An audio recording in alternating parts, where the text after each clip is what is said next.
咧，大家都好想知道就係嗰陣時同阿正英哥同埋阿許冠英啦，即係兩位即係我哋係咯好懷念嘅。好懷念啊！點樣係嗰陣時即係第一套啦嗰陣時，咁你同佢兩個合作係點樣咧？佢哋許冠英同阿林正英大哥。許冠英係活潑啲嘅，因為阿英哥咧，許冠英咧叫係全名先係咪？我驚混淆咗兩個阿英啊。係啦，許冠英咧，咁佢可能拍慣喜劇啊，係活潑啲嘅。咁喺現場都成日搞笑㗎啦，係啊，成日搞笑嘅。咁我記得佢有一次我覺得佢中咗邪嘅，佢係啦，因為我哋拍 ending 嗰場咧係日以繼夜咧，係可能三四日都喺個片廠入邊，喺個14香港外景，又俾蚊咬，又俾木虱咬。朝頭早個風黑布景，繼續拍；夜晚就除咗黑布景，繼續拍。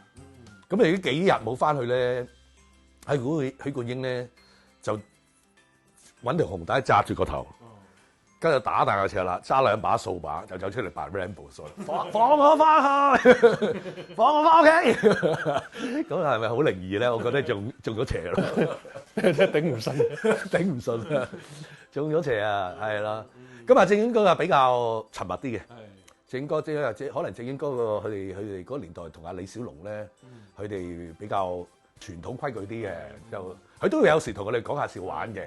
但係就冇玩得咁開心嘅，係因為正英哥都係動過指導啊嘛，佢都要諗嘢噶嘛，好多時同你玩得爽咧，佢唔知諗唔到啲乜嘢，即係正英哥就但係對我哋好好嘅，正英哥對我哋好好，對我好好嘅，正英哥係一個好真性情嘅一個人嚟，點講咧？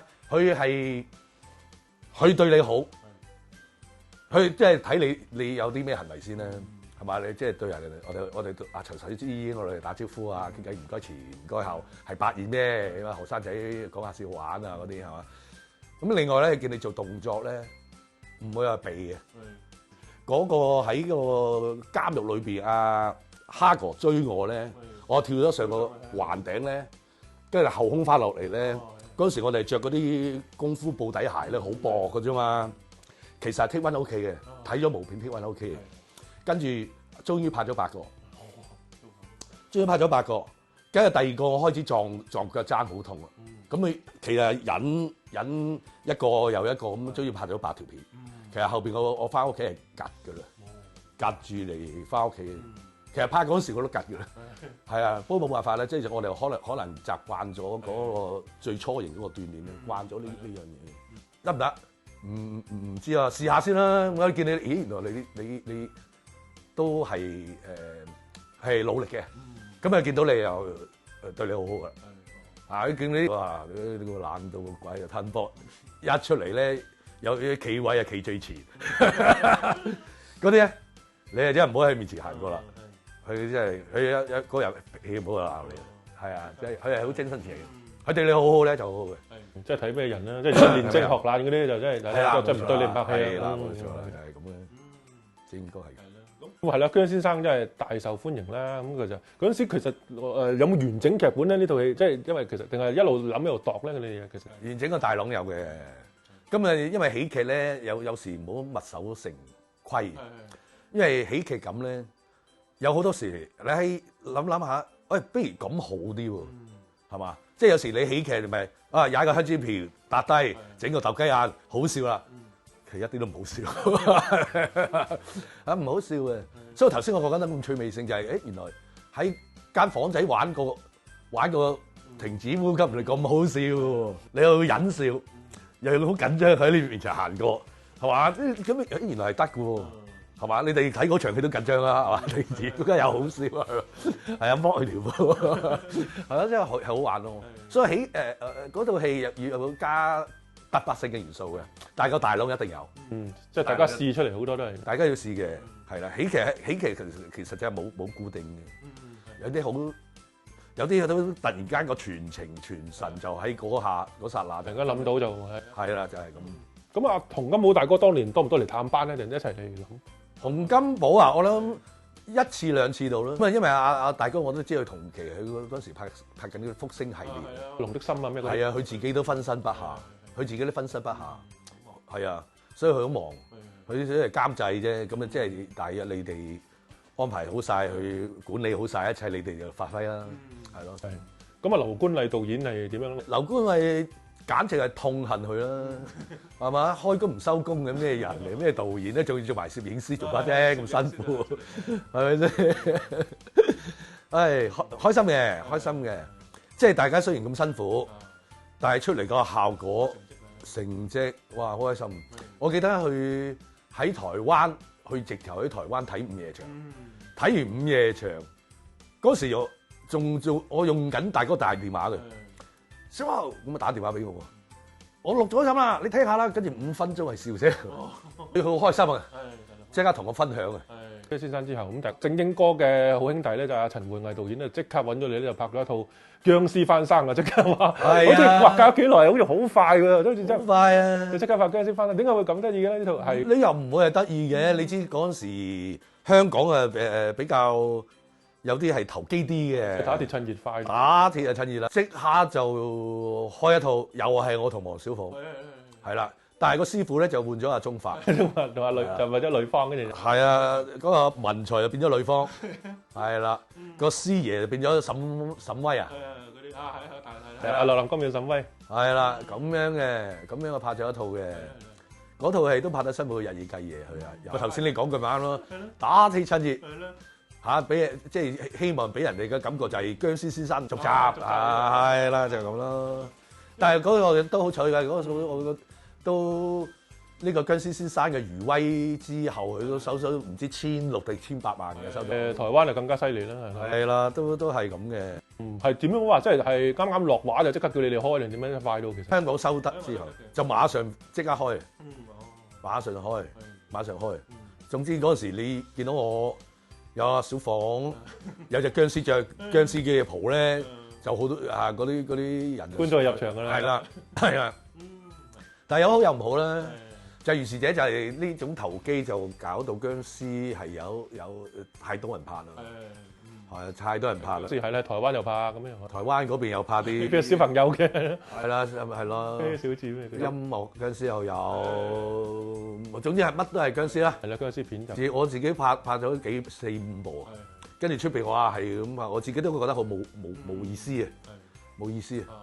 真係冇意思。我覺得得意在點解你就即係阿劉觀偉導演之後嗰幾套僵屍片咧，就你冇揾你咧？其實得意在點解就係咪因為邵氏個合約關係咧？即係佢自己又有拍啲僵屍家族啊、凌華先生、僵屍叔叔又揾咗阿家樂哥啦。點解嗰啲就冇揾你咧？前邊可能嘉禾都有佢嘅策略嘅。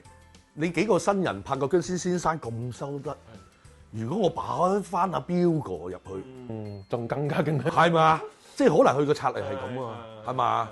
擺翻阿彪哥落去，再擺翻啲阿家師叫咩名啊？唔記得咗先。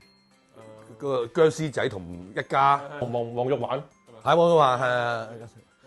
咁係咪會好啲咧？對個埠都好啲啦。當年元彪個埠係大過我哋好多噶嘛，係咪啊？東南亞、韓國啊、日本啊。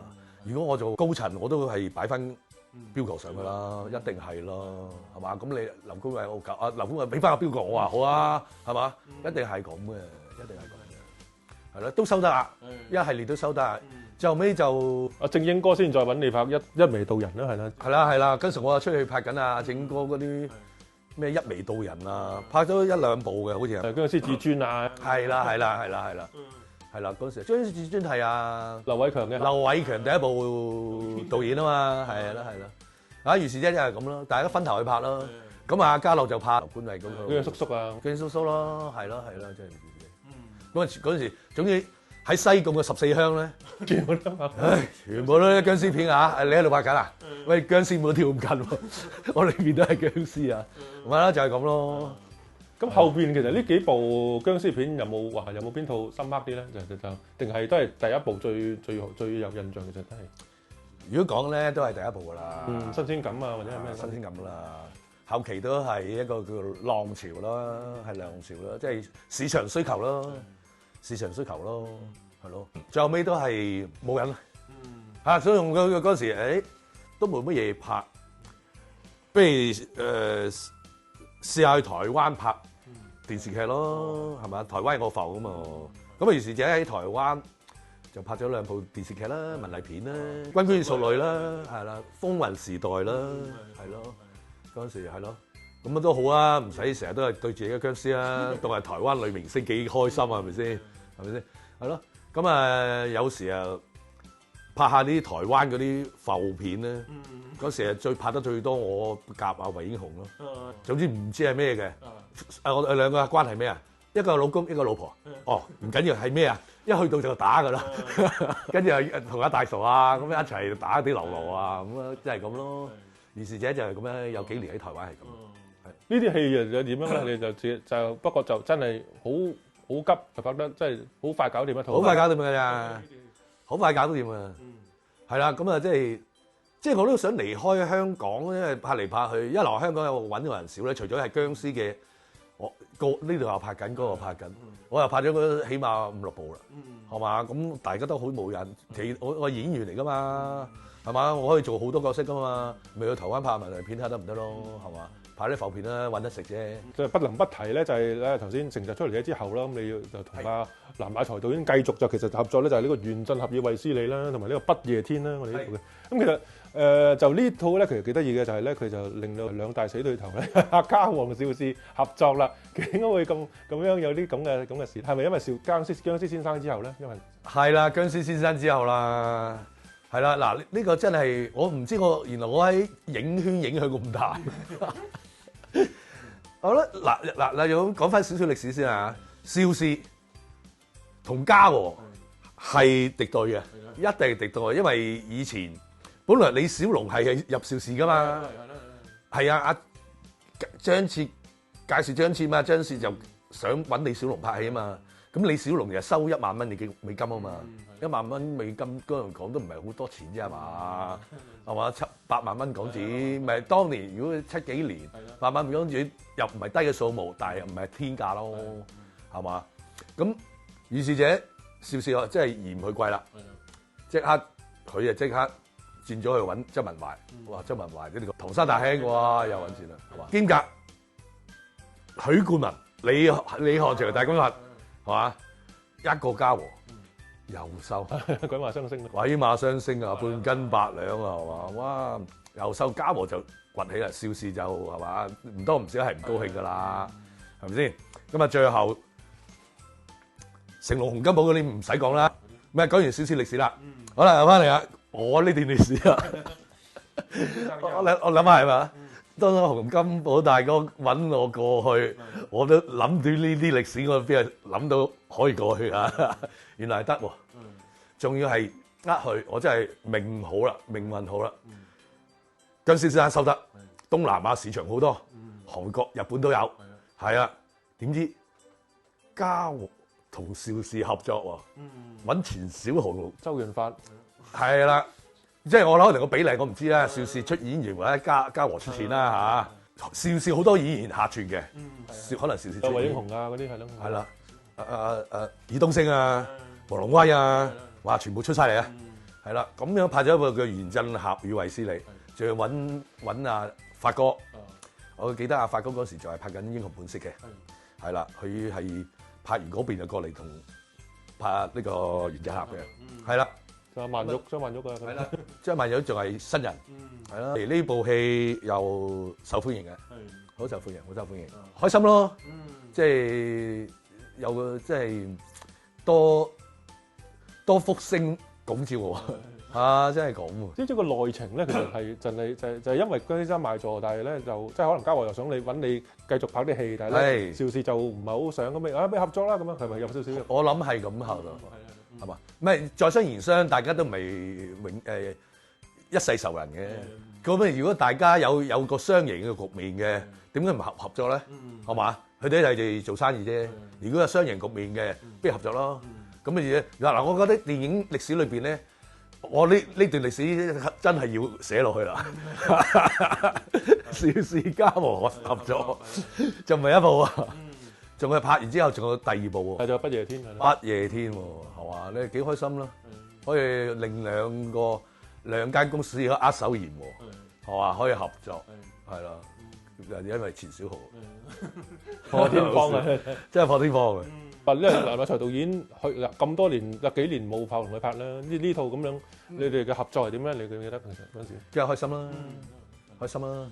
咁藍乃才咧，佢其實都未拍過第一次拍《言詐維斯》咧，即係科幻電影啊，科幻電影啊，佢都要諗過點樣去拍一個科幻電影。佢都有時問我，有時我覺得個道具真係唔似嘅喎，真係唔似喎，都拍出嚟穿崩咁樣。我話喂，即係拍個影嘅，好似 Alien 咁啊！Alien 第一集見唔到隻怪獸，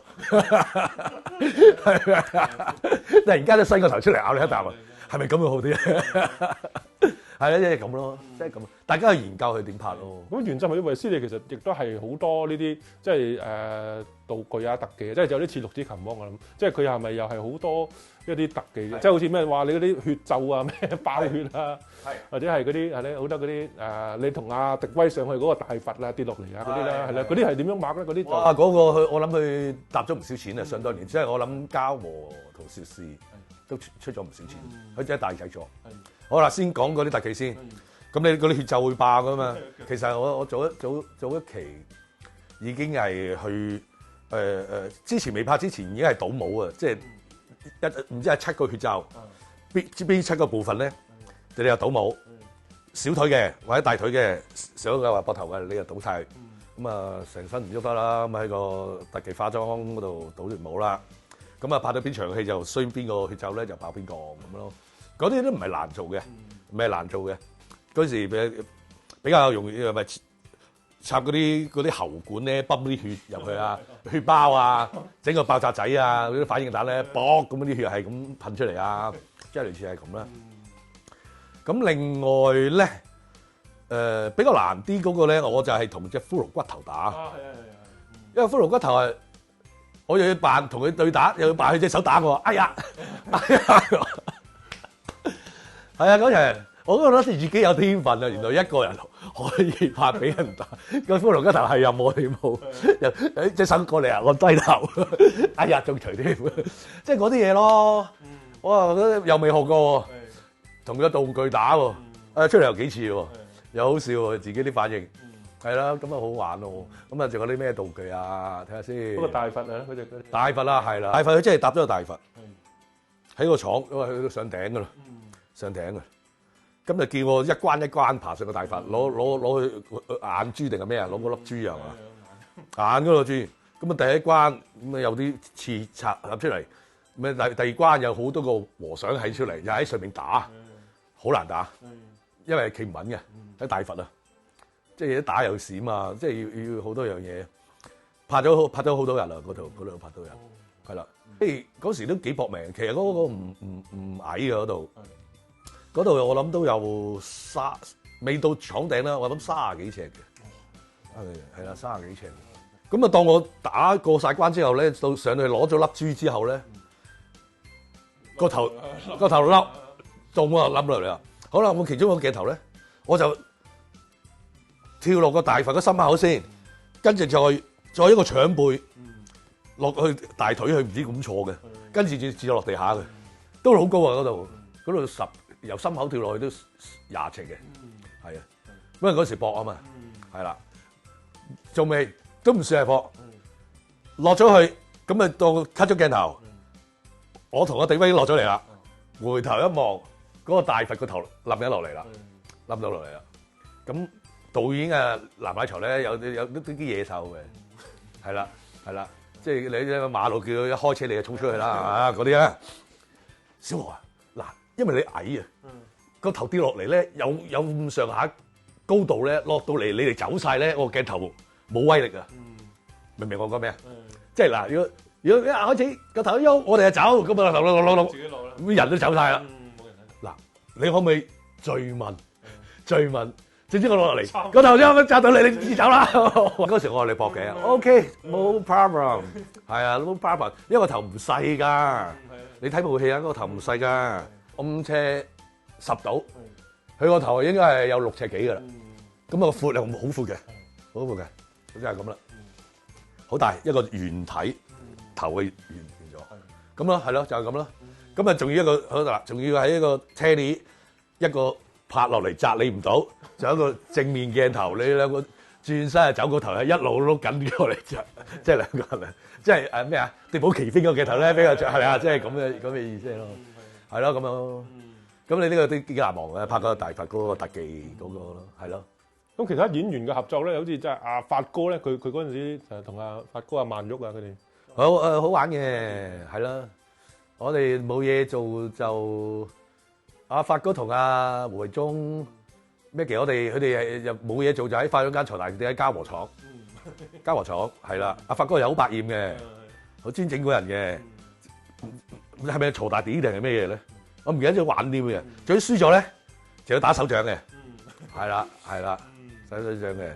跟住咧，真係啦，阿胡慧中成日輸嘅，我唔知佢輸咩，嘈大發15、20定係玩嘈大啲，我唔記得咗。輸咗咧，係影嘅喎，伸隻手出嚟，跟住打手掌啊嘛，跟住原來佢揸住你對波鞋。係啦，好笑啊！咁跟住社姐就咁個啦，係啦，好玩嘅。入邊但係大家都好記得就係有啦，阿崔秀麗啦。係，其實佢係邊度嘅明星咧？佢係邊度嚟？香港嘅都係香港嘅，但係佢個樣黑實，你係即係似南亞裔嗰邊啲女仔嘅，係啦，似嗰啲菲律賓啊或者泰國嘅。係啦，佢講雷博爾嗰啲類似嗰啲，你係都要提崔秀麗噶嘛？唔係講嗰場咯，係啦，嗰場我喺個水池，喺個水池嗰度，我唔知跌咗啲乜嘢，我望遠鏡接發現一個女仔，個女仔喺個水升上嚟，身材又好嘅，係啊，身材又好嘅樣子甜美，係咯，咁即係可能佢都要咩係太靚啊，太靚啊！所以因為後期要做特技要做醜噶嘛，係做咗唔知咩咒啊，咁啊後期就會覺得個反差，哇好可憐啊！哇出水嗰個咁靚，又好身材，點解爛晒面咧後邊係嘛？咁你會戥佢傷心啊嘛，係但係緊張啊。你就係同佢之後又有拍一套叫做《城市麗人》嘅，佢你仲有冇同佢少聯絡係嘛？我諗都冇乜，即係已經拍完兩套戲。拍完呢套冇聯絡，冇聯絡，根本就好少聯絡，好少聯絡。你同佢現場，佢份人係咪點咧？佢會唔會都好靜定？好靜嘅，啲傻大姐嚟嘅，傻大姐嚟嘅，即係又唔係好出聲嘅，又唔夠係鈍啦。總之冇乜主意嗰隻咯。去邊度啊？食飯？食咩啊？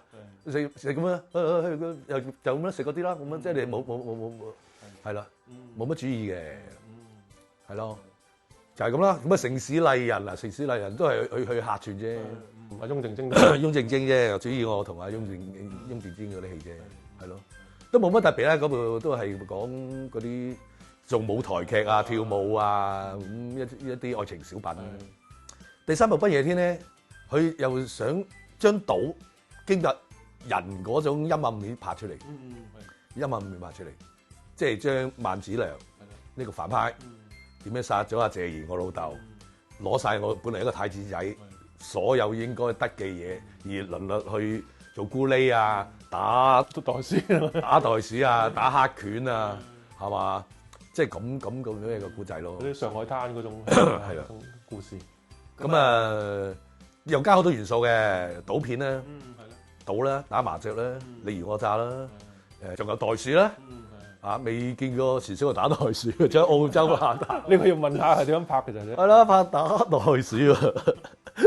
唉，係嘛？即係會加好多啲味嘢落去嘅，係啦，暴力啦，咬佢耳仔出嚟啦，係嘛？即係成忽又咬佢出嚟啦，即係穿把劍都唔死啦，繼續踢佢落街啦，踢阿萬梓良落街啦，即係會加好多樣嘢嘅，係啦。咁講咗袋鼠又講埋一個故仔啦。其實袋鼠咧又去咗澳洲墨爾本拍嘅，去咗一個禮拜度啦，係咁上下咯，係啦。咁啊去咗一個專養動物嘅外國人間屋企，係專拍袋鼠嘅，咁啊佢養咗有袋鼠。咁啊袋鼠咧，咁啊坐喺度咧就咁高度啦，但係佢隻腳係接得埋噶嘛。佢一趌高咧高我咁多，我企起身佢高我咁多，係啦，好大隻嘅，趌高好高嘅。咁你點打啊？